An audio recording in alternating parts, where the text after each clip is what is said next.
Aujourd'hui, c'est septembre 21 2022 et c'est le jour où c'est le moment où je parle euh, après le podcast. Et aujourd'hui, c'est un moment où je parle de la podcast de la grande peste. La grande peste, 7e épisode, écrire après la peste noire. Et ça va commencer maintenant et je vais parler avec cet épisode. Je suis au Brésil, 8 avril, 23h30. Je vais faire une deuxième lecture de la première nouvelle de Cameroun. La grande peste, la prendre d'une tueuse. 7e épisode, écrire après la peste. On va voir si je suis en Touraine. Il est 7h30 et j'ai la 4e nouvelle de la première journée qui s'appelle La péninsule esquivée. On est arrivé dans un magasin de la Bibliothèque nationale. Donc la bibliothèque c'est chez les manuscrits. Donc là nous avons ici pour juger un manuscrit. Nous avons prélevé un manuscrit assez exceptionnel, le manuscrit qui porte la croix d'Italie, 1582, et conservatrice. Un appartement de manuscrits. On est élevé pour que le montre un depuis de Cameroun de Bocas. Nous allons l'envoyer ensemble pour les protéger. Nous avons ici effectivement des manuscrits plus intéressants de Cameroun de Bocas qui composait de 100 nouvelles organisées en 10 journées qui a été écrit par Jean Bocas entre 1347 et 1343. Elle a donc écrit dans la folie de la première épidémie, presque à la réaction à la mort et à la guerre qui je soumis. C'est intéressant de voir comment les auteurs sont écrits après la peste. Sans aucun rapport bien précis, c'est organisé en 10 journées pour échapper aux ravages de la peste en France qui composait de 7 jeunes femmes ont décidé de se réunir dans une village aux alentours de France et pour passer le temps, ils rencontrent se déroule une série de Noël. Bonjour, je m'appelle Morozvo. Je suis actuellement en France, exploité de l'élevage à 30 km et je voulais une nouvelle de Cameroun, la nouvelle de la 9e journée. Et c'est effectivement un manuscrit qui est composé en parchemin. Il se compose de 115 feuillets et une mesure environ de 404 aussi 25 de largeur. Il est conservé dans une rayure américaine rouge aux armes de Louis XIV. Et là, c'est un manuscrit assez épais. Et là, vous avez découvert que ce manuscrit en haut d'une page, un petit dessin qui n'est pas très bon. Je décrire l'image. C'est une image qui se structure en 3 temps, de gauche à droite. Elle, c'est Julia Pomares, historien de l'art, spécialiste des images médiévales. Il a participé à un séminaire de Collège de France pour parler de l'art après la peste. À gauche, plane la mort dans les œuvres avec sa faute très nettement reconnaissable. Sous elle sont entassés une bonne demi-douzaine de corps morts. Ensuite, au centre de cette vignette, on voit des femmes qui rendent visite à un malade de la peste. Et enfin, sur la droite de l'image, on voit un cortège funèbre avec un groupe de 6 personnages qui portent ses épaules là depuis recouvertes par un drap victime de la peste et qui suivi par 3 assistantes qui portent au bout d'une épée une croix. C'est un manuscrit absolument unique, c'est un manuscrit florentin, daté des années 1360-1370 et dans l'économie de la page graphique présente. C'est juste le haut de la parchemin qui va faire l'objet d'une vignette. C'est un rectangle très long avec un trait de plume pour le bistre melon clair. Et pourquoi j'ai retenu cette image? Bien sûr parce que la présentation de la mort, c'est tout parce que depuis quelques décennies, comme il a très bien expliqué son article, Maria Grazia Charlie Doublé dal progetto a fait l'hypothèse que si Boccaccio lui-même et qui a illustré cet exemplaire. Alors voilà, il y a peu d'images de moi, mais c'est là, je pourrais, c'est toi le Boccaccio que j'adore, comme s'il avait voulu marquer les coups et dessiner un propos tragique et final. Pourquoi on ne parle jamais de la Renaissance comme un monde après la peste? Pourquoi ne fait-on pas comme Boccaccio démarrer les belles choses par un horrible commencement? Pourquoi nous faut-il toujours des généalogies glorieuses et la peste?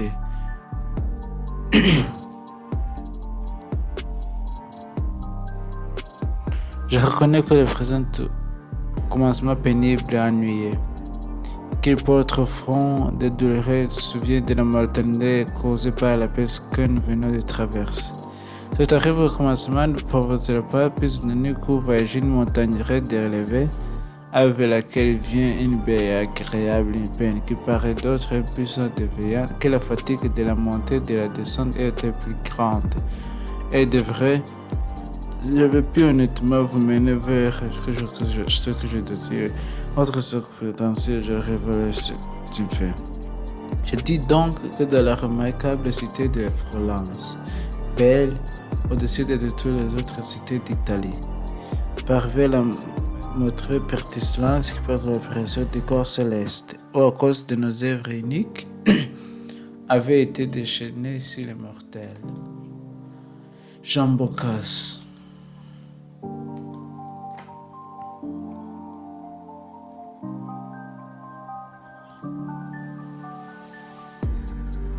En tous les cas, sur cette petite image, alors que bref, je me reconnais assez bien. Mon crâne qui émerge tunique, je plane au-dessus des cadavres, pieds nus, sans ailes. À côté, je reconnais un malade qui agonise, sans doute, et ce doit être lui que ses amis enterrent sur l'image suivante. Mais ce sont pas que les images qui étaient très agréables, je pense que notre critique est également attribué des copies de texte de Boccaccio. Est-ce que c'est lui qui tient la plume ou est-ce celui qui parle? Dans tous les cas, l'auteur est derrière cette image.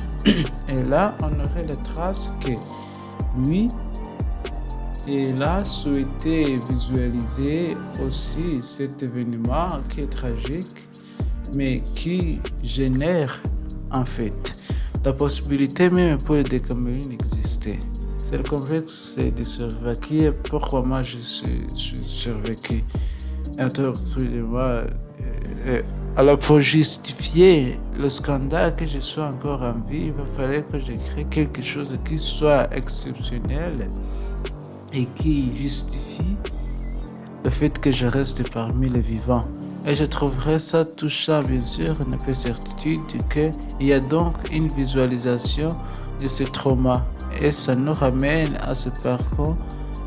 C'est pourquoi je vous propose qu'on commente ces images parce qu'il y en a si peu. Et lui, qu'il a du mal à trouver sa place en narration, lui c'est Sinanam, c'est un médiéviste. Cette année, il donne un cours sur Pétrologe.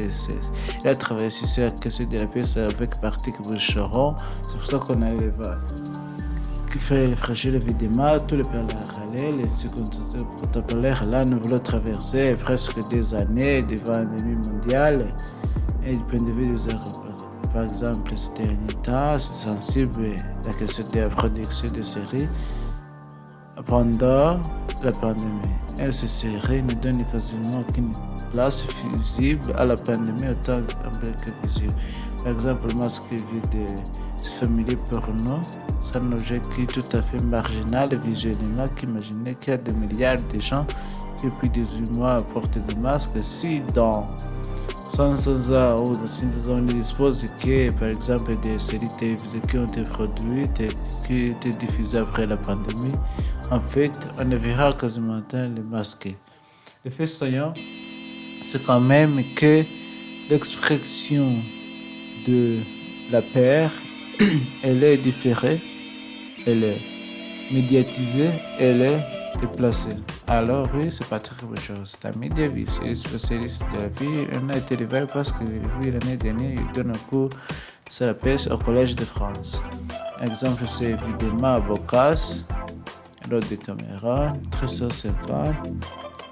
La peste n'est que horrible recommencement pour dire précisément ce qu'elle est dans le prologue de l'œuvre, c'est-à-dire les conditions de production d'un texte qui ensuite ne parle plus. On appelle, pour se rassurer, on se raconte des histoires et c'est vu comme humanité, retardant en fait les exceptions et les retards pour se raconter une sorte de plus, une sorte de plus. Donc on a bougé de ça. On a tremblé, on dirait au cinéma, qui nous empêche de dire ça. Voilà, c'est une Hiroshima, c'est une chose immédiate de transposition à l'alignement entre la catastrophe et les flashs que ça suscite dans le cinéma.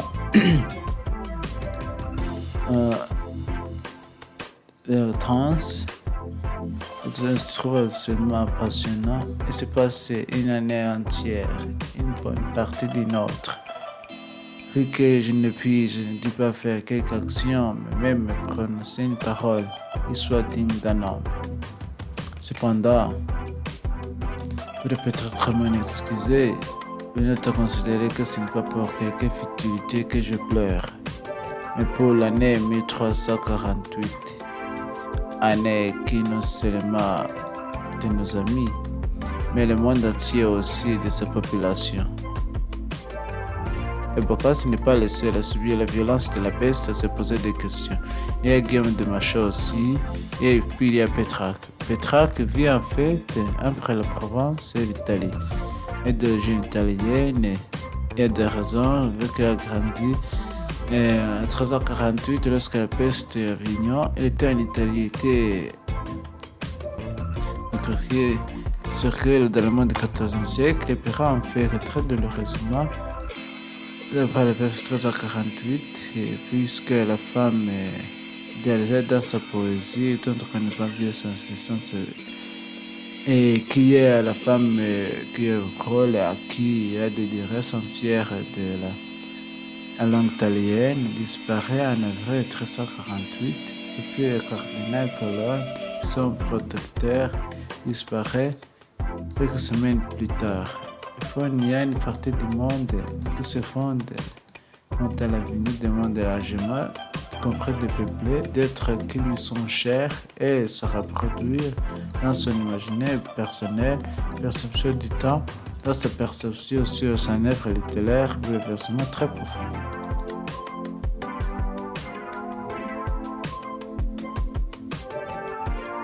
Dans quel livre d'histoire on ne peut jamais lire que des maisons vides, des villes abandonnées, des campagnes incultes, des champs blancs et des cadavres, et qu'une solitude immense et horrible couvrait toute la terre.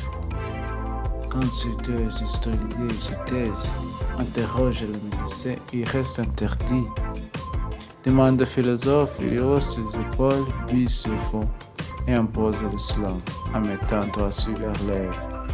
La trace intéresse cette idée de la correspondance attendue comme recueil dans les années 1340, presque de trouver un célèbre manuscrit qui va lui servir de modèle pour ce qui était l'émission. Et il va partir de 1348, 1360, il sera mort, 1368, recueillir ses propres lettres. On a en fait il y a des grands moments réflexifs de la littérature et de la peine. C'est un moment où Pétrarque va utiliser la correspondance pour être une sorte de laboratoire de l'écriture, de l'écrivain,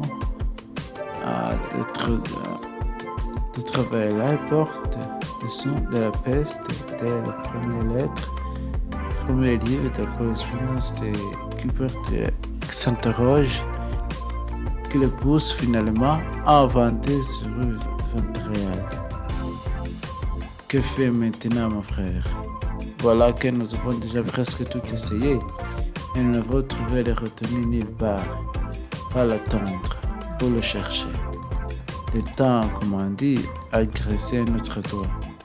Nos anciennes espérances ont été ensevelées avec nos amis. L'année 1348 a fait de nous des hommes isolés et faibles. Ces dernières pertes sont irréparables. Tout ce que la mort afflige est une blessure incurable. Oh Camélé.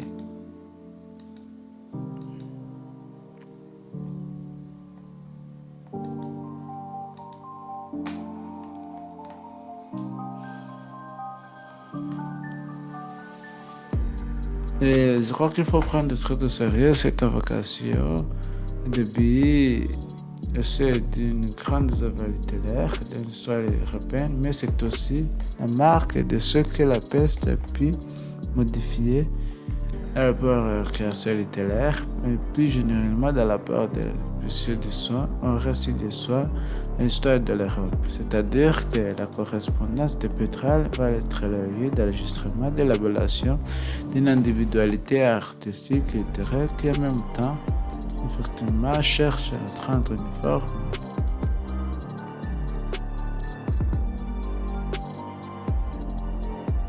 man de la corruption, puis la mort, fils de saccage. Dieu vit la corruption du monde qui était partout si grande. Aussitôt, sans plus entendre, il fit sortir la mort des saccages, sans frais, sans bride, sans froid, sans amour, sans modération.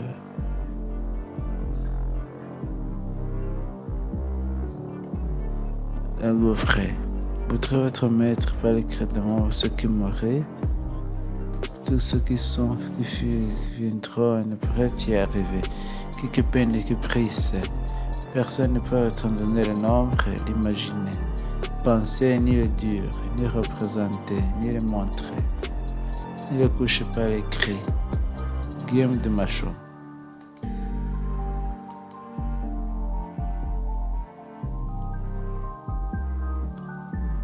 Guillaume de Machaut, c'est le plus grand musicien et poète d'Europe au XIVe siècle. Et c'est une chercheuse de littérature, spécialiste de la littérature médiévale.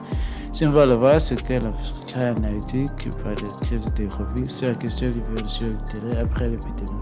C'est un poète et musicien de cour. Lorsque la peste atteint la France, en particulier les régions parisiennes, Machaut se trouvait probablement à Paris. Et il vient de rendre au service des chars de Navarre à Jeune Prince. Le jugement du jour de Nathan, c'est un des poèmes que Machaut va consacrer à la peste, ce qu'on appelle un dit, c'est-à-dire une histoire écrite envers la première personne par le poète qui raconte ce qui lui arrive. Donc le poème s'ouvre à 1349 à peu près. On est né au mois de novembre, le 9 novembre, de Machaut. Il se présente d'abord comme seul dans sa chambre. Pourquoi? Parce qu'il est confiné, pas sortir, donc il ne peut pas faire ses activités poétiques comme d'habitude, c'est-à-dire sortir, rencontrer des gens, trouver l'inspiration dans la nature, aussi dans le dialogue avec des femmes de cour. Tout ça n'est possible parce que la peste règne, donc la mortalité, non seulement la mortalité, mais aussi une atmosphère très pestilentielle, donc il doit trouver d'autres moyens de trouver l'inspiration qu'il ne trouve pas. Donc c'est ça qui raconte ce début, c'est-à-dire un démon qui empêche l'écrivain d'écrire. Entre 1349, le 9e jour de novembre, imprimé dans ma chambre. Si j'avais les retrouvés, je serais ailleurs. Mais il était si obscur que les montagnes et les plaines se trouvaient des brumes. C'est la raison pour laquelle je me tenais à l'abri. Pas tout ce que le petit était vert, ça peut changer de couleur. La bise, c'est tout doux de colère. Elle coupait Alfred de son épée. Il était donc un poids avec laquelle tous ceux dans ma chambre. L'air, qui était frais et pur, fut désormais vicié, noir et obscur, laid et puant et troublé, un plan de puits, à tel point qu'il vient de talons corrompus.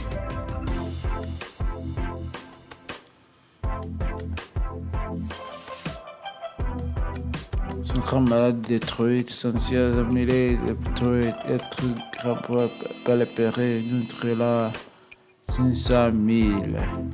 Ce que le fils va lui ton père, la fille va lui à la mère au fils.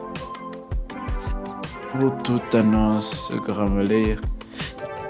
Ensuite, dans un deuxième temps, contre les conséquences sociales de cette grande épidémie, comme on dit à l'époque, c'est-à-dire le succès de famille, le bouleversement du gouvernement, le succès d'économie. Donc, ça sert ensemble.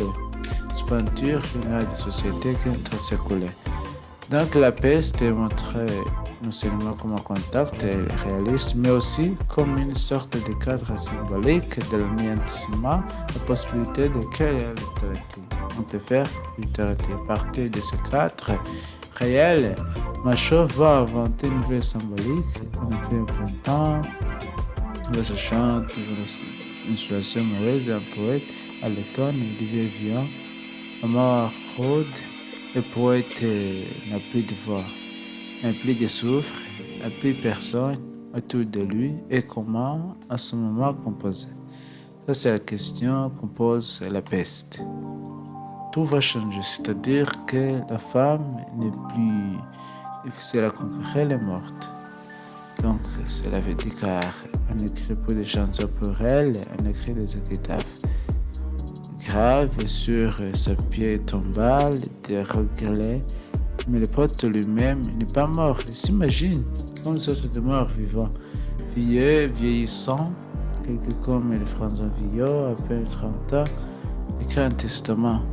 Donc, même quand on est jeune, on se vit comme vieux, ou bien comme malade, ou bien comme un film. On a des autres portes que stage déjà qui expliquent qu'il est chaud, il est beau, il a toute cette maladie, boite, sa santé chancelle. Évidemment, il n'est plus du tout à mesure de conquérir les femmes qui par elles sont mortes. Et du coup, toute la pensée même de la littérature ne peut plus être imaginée de la chanson, de la voix, de l'inspiration vivante, mais plutôt de la culture, de quelque chose qu'on va faire seul, qu'on va composer seul, de sa chambre, la nuit, l'hiver, un peu déprimé, et puis on ne compose plus de chansons, on compose des choses qui s'écrivent parce que tout le monde était distant, on a confiné chez soi. On était seul loin désormais, donc il faut les recréer. Alors on va imaginer des poésies lettres plutôt que des poésies chansons. La littérature sont des enchants, nous sommes ses propres des thèmes, c'est le père de la musique. Et c'est pas ainsi que Guillaume de Machaut, dernier poète musicien. Dans les régions d'expression française, il s'est revendiqué très reconnu comme tel. Après lui, les écrivains sont des rares écrivains. Finalement, ça me frotte un peu tout ça, d'avoir donné une nouvelle voix aux écrivains, d'avoir déjà chanté le monde et d'être le début de quelque chose de neuf. Je pense qu'une rhétorique est très largement consciente, mais en revanche, une conscience claire du fait que l'État est en train de changer et qu'il fallait de nouvelles formes pour raconter ce nouveau temps. Alors ça oui, c'est-à-dire que cette idée, finalement, on est face à des temps nouveaux. C'est la nouveauté, le mot nouveau c'est un mot très négatif de la traduction médiévale. Une nouvelle coutume, une nouvelle genre, de nouvelles habitudes, c'est toujours négatif. Mais cette perception qu'il y a maintenant, à nouveau, qui est inéluctable, il va falloir se l'approprier par des formes qui sont des formes de vie sociale, qui sont aussi des formes d'imaginaire. Ça, c'est une idée plus forte. Sur la peste pour des écrivains pour grâce Pétran.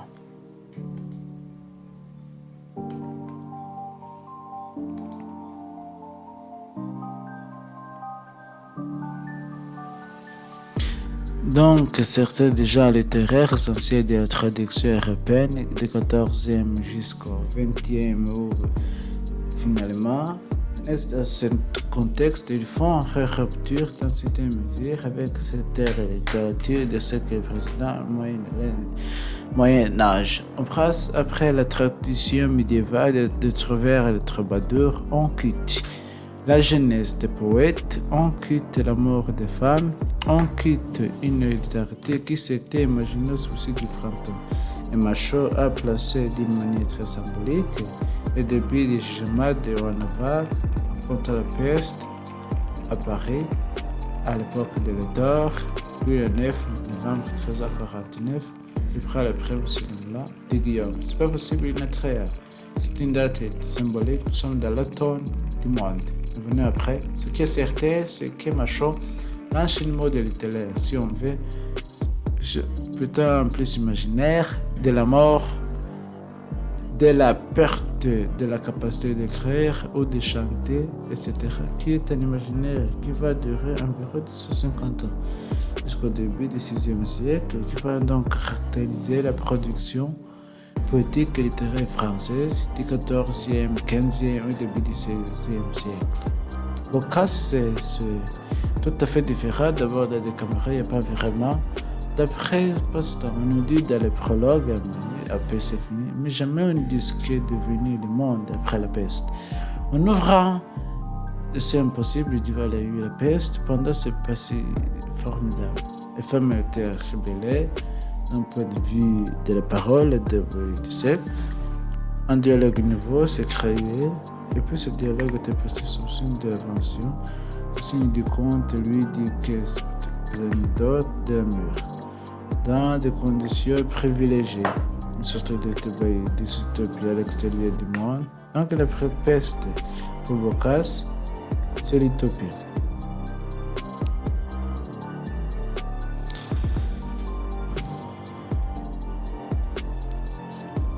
À la fin, ce que produit Boccace, on voit des Décameron quand même, surtout avec des caméras, c'est une révolution radicale. Qu'est-ce que ça produit? Ça produit le développement de nouvelles, un nouveau genre littéraire, la perte de nouvelles, de Cameroun. C'est une manière maîtresse que va faire la linguistique. La nouvelle, c'est ce qui veut advenir. Donc, c'est la mise à récit de l'événement en cours. Et l'événement en cours pour Boccace, c'est la dernière catastrophe en date. C'est la peste. De longue règle générale, on dit de Boccace qui le décrit la peste dans ce prologue et qu'ensuite il ne pas d'autre chose. Il faudra suivre le sillage de la peste dans toute l'œuvre et considérer comment le désir, le rire, la servation, le rapport homme-femme ainsi peut être affecté dans l'ensemble de cette œuvre qui matricielle de révolution narrative par l'épidémie. La première scène, elle est magnifique. Elle se situe à Santa Maria Novella et ce sont deux jeunes femmes, très jeunes femmes, qui sont à l'église pour prier la mort et qui voient que tout le monde s'enfuit et elles sont obligées de rester là pour porter de deuil. Elles se révoltent. Tout le monde s'en va, on n'est pas obligé de nous supporter les points de malheur. Et si on part aussi, alors fondamentalement c'est une révolte féminine et si on va décider d'une certaine manière de quitter les habits de deuil et se sauver.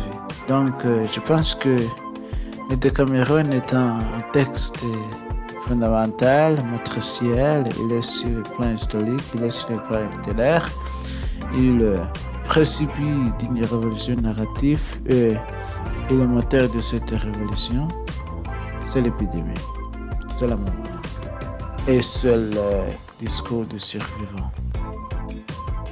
Dans ce qu'on appelle parfois le temps du Moyen-Âge, ça pourrait être très bien le printemps de la naissance. On pourrait considérer que la peste, c'est la fin d'un temps médiéval de certains rapports au temps, qui est aussi qu'on appelle aussi le Moyen-Âge.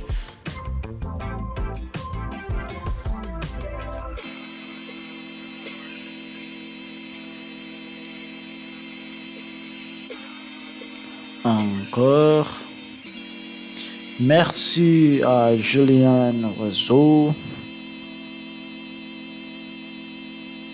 Ça voudrait dire que le Moyen-Âge n'aurait pas connu la peste. Il finirait en plein été avec les troubadours des odeurs de Tiller, alors que la naissance, elle, commencerait par l'automne et l'hiver de une finesse était libre. Pendant notre mise, moi, notre ignorait l'identité, une identité que des savants devenus des héros vous s'acharnaient à établir 400 ans plus tard. Merci à Essène Nanaim, Patrick Boucheron, Esther Doudé et Gratier Apostolet. Merci aussi du département des manuscrits de la Bibliothèque nationale. Lecture, Sarah Chamed, Eric Sommercalaire, documentation, Antoine Villose, prise de son, Yves Léos, Christophe Posson et Gilles Gallon, mixage, Eric Possé, écrire après la peste, un documentaire de Ben Crevelon réalisé par Anne Pélez. Merci aussi à vous d'avoir écouté cet épisode de mon parallèle de la peste. C'était un épisode de la grande peste, c'était un épisode écrire après la peste. Merci d'avoir suivi moi. Si vous voulez même ce contenu de cette podcast, abonnez-vous sur ma chaîne. Mets un like là.